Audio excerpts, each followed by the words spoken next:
Update 3.2 introduces a crazy 7 completely new weapons, and in total we have 8 new weapon refines. While new weapons cost only SP for a 5-star unit, if you want their specialty upgrades, you're gonna need 200 Divine Dew. Obviously, with so many new options you can't pick everyone, so let's talk about what each one does for our old heroes. In part 1, I'm gonna be covering new weapons for Seth, Oboro, Hinata, and Amelia. In part 2, which will be coming shortly, I'll talk about Niles, Darja, Eliwood, and Nino. Once part 2 is up, I'll have a link in the description, or you can click on it in the end card. Now to start things off, let's talk about Seth. We all knew what was probably going to happen to Seth once we saw KATANA's refine, and while you didn't want to see it happen, it happened. So just like when ripping off a band-aid, let's do it quickly and get out of the way first. All memes aside, it's not so bad. Seth's new weapon is called the SILVERBRAND. It's a 16-mite sword that basically has the effects of Triangle Adept, which would make it a slightly stronger Ruby Sword Plus. With Triangle Adept, Seth will gain a huge advantage over green units, while he will basically get destroyed by any blue foes. Since a reminder that normal gem weapons are not refinable yet, and the small boost in might does help since it's all based on multipliers. As for the special upgrade that costs Divine Dew, SILVERBRAND gets the effects of Speed Tactic 3. At the start of the turn, grants +6 speed to allies within 2 spaces for 1 turn, and this is granted only if the number of that ally's movement type on the current team is less than or equal to 2. We already saw a similar weapon and refine with KATANA, who got a stronger Emerald Axe with Res Tactic. So these weapons and refines are very polarizing. Some people love them, others absolutely hate them. It's a very funny parallel to how Triangle Adept works as a skill. Seth can benefit from a Ruby Sword weapon because he does face very stiff competition in the Sword Cavalry pool. You have offensive monsters like Sigbert, Legendary Erica, and Sword Reinhardt. Then there are great defensive calves like Hirid or Xander. By focusing on combating green threats, Seth can try to give himself a more unique role, even though many units can run Triangle Adept as well. Having Speed Tactic does make Seth a very competent support unit. He can run triple tactic buffs just like KATANA, but he has the advantage of not needing to inherit the hardest to get one. Attack Tactic is on a 4-star unit, so it can go in his C slot, and currently Defense and Res Tactic are both Sacred Seals, so take your pick. Being able to grant +6 to 3 different stats is fantastic, but it does limit Seth to mixed teams due to how the tactic buffs work. For some players that is an issue, but if you have a large amount of units, then this might be fine. Even though Seth and regular Erica are both sword units, he can buff her up tremendously thanks to Sigmund's own refine. If you are committing to taking down green units, Axebreaker might be a nice B skill because there are a lot of Wary Fighter armors out there. For another build, Seth can try to run Distant Counter. I would say this is more popular on KATANA because of her higher speed and resistance, but it can work for Seth. His resistance isn't that high, but it's not that low either, and Triangle Adept is there to reduce damage. Using Distant Counter is very expensive fodder, but it does grant good coverage since Seth can now fight green mages, and I suppose green archers and daggers too. Personally, I don't think it's worth it to go so far for Distant Counter, but it's not the worst option out there. Lastly, I just want to mention some other skills you can use to fill in on builds for SILVERBRAND. We haven't seen many of them yet, but the Rally Up assist skills go well with the tactic buffs because they apply an AoE buff. Currently, there is only Rally Up Attack Plus, which is actually great to pair with Speed Tactic. Recent seasonal banners have also started bringing back the Feint debuff B skills, and if you use rallies, then these are just another tool to try out. Speed Feint with Speed Tactic make a deadly combo.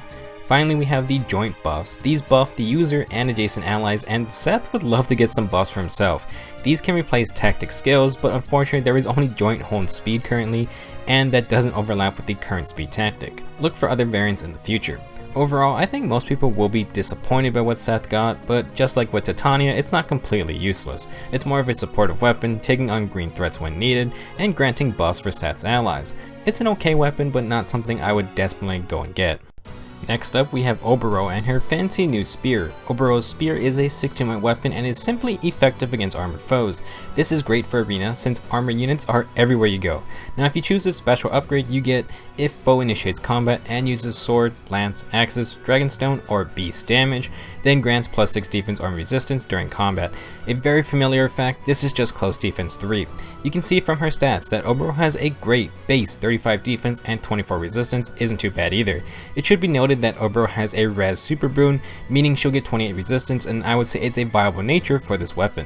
With the close defense refined, that would put her at 41 defense and 34 resistance before any other skills, which is fantastic. Oboro also doesn't have a very high speed stat, so quick riposte will be one of the best skills to work around, and close defense is a very great pairing for it. A main comparison for Oboro will be Nephany, whose Dauntless Lance is effective against armors and has a slaying effect on top. Oboro actually beats Nephany in all stats except for speed, where she is massively outdone. I would say Nephany makes a more dangerous mixed phase unit with her default Wrath, while Oboro takes on a very simplistic enemy phase tank role. It's not flashy, but it gets the job done. Oboro can stack a close defense sacred seal and a skill if you want, but I would go with steady or warding breath because their cooldown reduction is way too useful. Add quick riposte and Oboro will be tanking all the physical and magical damage while returning high damage Ignis procs. With dragons being ever so popular, Oboro's decent magical bulk and the close defense skills will come in handy. If you want to try something different, I actually think Oboro can be a good sturdy impact user. This skill is ridiculous but can work with her spear if you use debuffs like attack smoke. With sturdy impact, Oboro can make safer initiations thanks to the huge plus 10 defense she will get, and she counts as a follow-up effect. The problem is that Oboro probably won't double herself, which will not get a kill unless she is attacking a red armor unit. However, if you can pull it off, attack smoke will debuff the rest of the team, and then the enemy has to try and get through Oboro's double close defense skills while losing -7 attack. I don't think this will be super effective, but sturdy impact can create some fun setups even for non-offensive units. I think Oboro's spear is a decent weapon, and it does complement her more defensive playstyle. It's not mechanically crazy, but it doesn't require rare skills to make it work. Our third unit is Fury Master Hinata, who has gotten a new katana to play around with. Hinata's katana is a 16-point weapon that when a foe initiates combat, grants Hinata +4 attack and defense during combat. Escaping the clutches of the Ruby Sword, Hinata gets a weapon with sturdy stance too, and it's identical to Shiro's Bright Naginata. However, Hinata can take things further, and with the special upgrade he gets Fury 3, grants +3 to all stats, and after combat deals 6 recoil damage. Unsurprisingly, everyone's favorite Fury fodder gets to join the Fury Refined Club, and it's just in time for the new Fury 4 skill from Valentine's Grail. Hinata has a lot of base HP, but even double Fury skills will knock that down very quickly. Interestingly, if my math is correct, if Hinata runs Fury 3 and 4, then the 14 recoil damage after his first fight will almost always bring him down under 75% HP. I think the cutoff is around 56 or 57 HP, which is actually reachable by +10 or summoner supported Hinatas. What this means is that if you do want to run Fury 7, you get some interesting options. His first encounter will be very strong since Hinata is given +7 to all stats and gets +4 attack and defense if he lets the enemy attack him first. That crazy 14 recoil damage should get him to under 75% HP, and this allows skills like Vantage and Brazen attack and defense to activate. Now this is a very risky build because even someone like Hinata who has tons of HP will rapidly lose all of it to Fury's recoil. If he can't kill someone with that Vantage proc, then the extra stats can only protect him so much.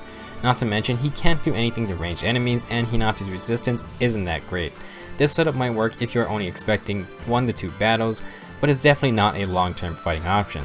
If you want to go for something simpler, we can copy Oboro and just play straight defense. While Fury is a fun skill, it really doesn't synergize well on tanks who don't want to keep taking free damage. I think the defense refined katana will be a great choice. You get +5 HP, +4 defense, and then the +4 attack and defense when attacked.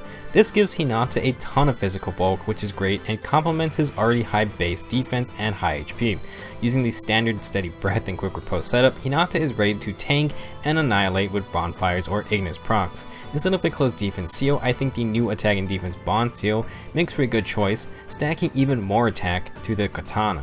If you want reliability and a red physical damage tank, then this will be the type of build you want to go with. Now for fun, you can try out the Fury Refined with double Brazen attack and defense skills. If Hinata can reach Brazen range, he gets an extra 14 attack and defense, and that can help him stay in Wrath range.